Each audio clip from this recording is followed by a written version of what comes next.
আজকে এমন একটা অবস্থা তৈরি করতে হবে যেন এখানে সত্যিকার অর্থেই গণতন্ত্রের আর প্রতিষ্ঠা করতে পারি। আরেকটা কথা আমি অনুরোধ করব সকলকে, যে আপনারাই হচ্ছেন সেই ভ্যানগার্ডস, আপনারা হচ্ছেন সেই পাহারাদার, গণতন্ত্রের পাহারাদার। আপনারা সেই গণতন্ত্রকে রক্ষা করার জন্য অতীতে লড়াই করেছেন, আপনারাই সেই গণতন্ত্রকে রক্ষা করবেন।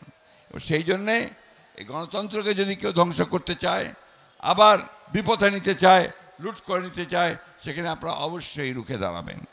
আমি বক্তব্য বাড়াবো না, শুধু এই সরকারের যারা দায়িত্বে আছেন তাদেরকে অনুরোধ করতে চাই, এখনও আমলাদের মধ্যে, সরকারের মধ্যে সেই ফ্যাসিস্ট আওয়ামী লীগ সরকারের অনেক প্রেতাত্মা অবস্থান করছে।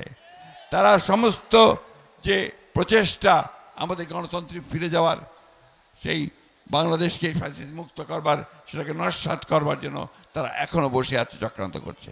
এই চক্রান্তকে রুখে দাঁড়াতে হবে। গণতন্ত্র দিবসে আজকে আমাদেরকে আবার সেই শপথ গ্রহণ করতে হবে, যেভাবে বুকের রক্ত দিয়ে আমাদের ছেলেরা এই সুযোগ সৃষ্টি করেছে, বুকের রক্ত দিয়ে হলেও আবার আমরা সেই সুযোগকে রক্ষা করব, বাংলাদেশকে সত্যিকার অর্থে গণতান্ত্রিক রাষ্ট্রে পরিণত করব।